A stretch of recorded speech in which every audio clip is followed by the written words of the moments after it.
Right guys, today's video is all going to be about the sequence of your backswing and your downswing. So the first thing I want you to do is watch me just hit one or two balls and really look at what's starting the movement and then what is starting the downswing, because a lot of golfers have poor sequence.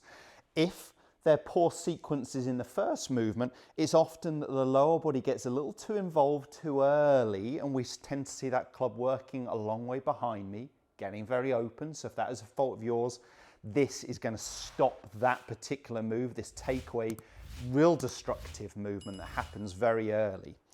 And you may be someone where you're getting a poor sequence at the start of the downswing, being too dominating with the upper body. What that's doing is throwing the club out, and then I've got to come in.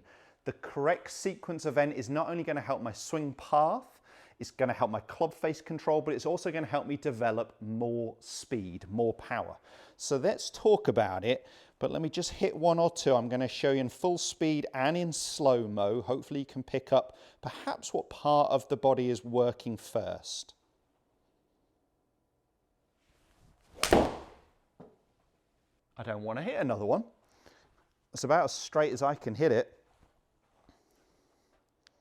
Just hit one more of those. That was really good. So I'm hitting here a mid-iron, but the sequence is really exactly the same when we're talking about different clubs. A little later in this video, you can always hit a driver, but we're talking about very much the same move, whether it's iron or driver. So just one more. Oh, I should have finished on the first one. It's down my target line, but not as good a contact, not as good as a strike. I can't do it twice in a row, obviously. So what are you picking up there? Well, really in that first movement, we want the upper body to be moving first. What a lot of golfers get wrong is their lower body swaying, bumping, sliding too much in that first movement. If you are having that fault, what I want you to feel like is it is the shoulders making that first movement. What starts the backswing? Is it my lead hand pushing? Is it my trail hand pulling? For me, I'd actually say it's the shoulders starting to rotate, but as long as it's not causing a fault, I don't really mind what you feel. This is a great exercise. However, what I want you to do is put the club into the middle of your chest, just above your belly button, and then you're going to hold so your arms are still straight, so you're down the shaft there. The club's going to be out in front of you, visually almost over the golf ball. And I want you just to feel like it's torso, shoulders in that first movement, very little with the lower half. I'm not saying there isn't lower half involved, but I want you to feel like it is the upper half starting that movement. You can see I could only get to there if it was purely shoulders, no lower body. So then to move the club further, now I can start to rotate.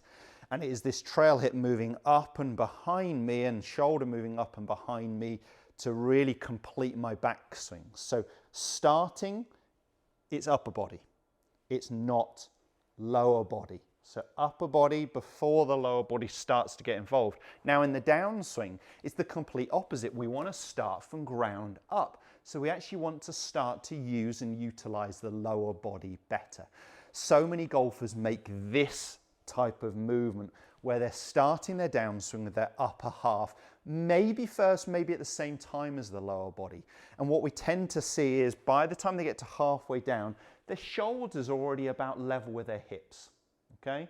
What we see with elite golfers, if you thought of someone like a Rory McIlroy, with driver, his hips, when they get back to being at the target about zero, his upper body is still close to the target by a good 45 degrees. So he's got his lower body massively outracing his upper half, which is where he generates huge speeds from. It's not the only reason, but it's a big part of his power. So I want you to feel like we delay the upper body as we start our downswing. So if we do that same sort of exercise, upper body first, rotate now the whole movement, definitely focusing on that trail hip, turning up and behind me, getting my arms up here.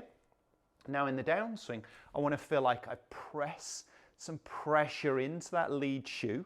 I want to unwind my hips, but I want to feel like I delay my upper body, heavy arms almost. So that movement, pressing down into that lead shoe, body starting to unwind, so my hips are starting to point back towards the target or parallel to the target line, but I want to delay the upper body as much as I can, and I'll just do some slow moves. Upper body starting the backswing before the lower body gets involved, downswing, lower body starting. Now you can say I'm not trying to move my arms down, but they're having to fall. But my upper body is really almost being left behind here, so I'm still close to the target line for longer. That really helps me shallow this golf club. Golfers, where they get too active with their upper body, they are throwing the club way out here. So it's a really good idea, and I'm going to try one. It's hard, but I'm going to try and do a super slow swing. So I'm just going to try and make this movement really, really slowly. Upper body first, then the lower body, downswing, delay the upper body as much as I can on the way through. A little bit easier when you're not trying to talk at the same time. But just making some real slow, deliberate movements. I almost want you feeling a little out of breath. So upper body first, before the lower body gets involved. Now the opposite. Press down, turn, turn, turn, turn, turn, and keep the upper body back as long as we can. Really delay this movement here, creating that big stretch. If you've ever heard the term X factor stretch, we're talking about that in the downswing. And that's why we create this real corkscrew effect. A lot of golfers are thinking they're trying to create it in the backswing, and that is wrong. We're not trying to turn our upper body and not turn our lower body at all in the backswing. That is simply not doable.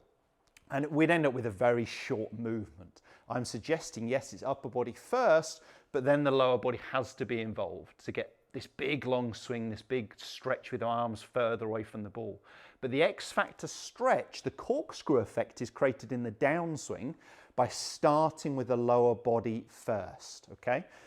And I love this as a drill. I love this as an exercise. I would just grab 2 alignment sticks. I'm just going to finish with this. Put one through your belt loops. Put another one across your shoulders. And what I want you to do is wind up. So it's upper body first. Now the lower body starts to get involved. And I've created a good 90 shoulder turn and maybe about half of that or a bit less than that, 40 degrees or so a hip turn. But what I want to do is start with my lower half. And it's not just turn and hang back. It's turn and apply some pressure into that lead shoe and delay this upper body as much as I can. Now you can see it starting to move, but I've created a bigger gap between these 2 sticks. Let me turn to this one here. So let's create a bigger gap between those 2 sticks at the start of the downswing. Let's really start with the lower body and get a bigger gap between the white canes as we start our downswing as long as we can. Our upper half shouldn't catch up with our lower half until just after we've hit it, about there, a couple of feet after impact. My shoulders are at the same angle as my hips, a little bit open, pointing, for me as a right-hander, to the left of the target. So we're just trying to think about the sequence of events. A lot of golfers get poor sequencing. Let's finish with one more shot.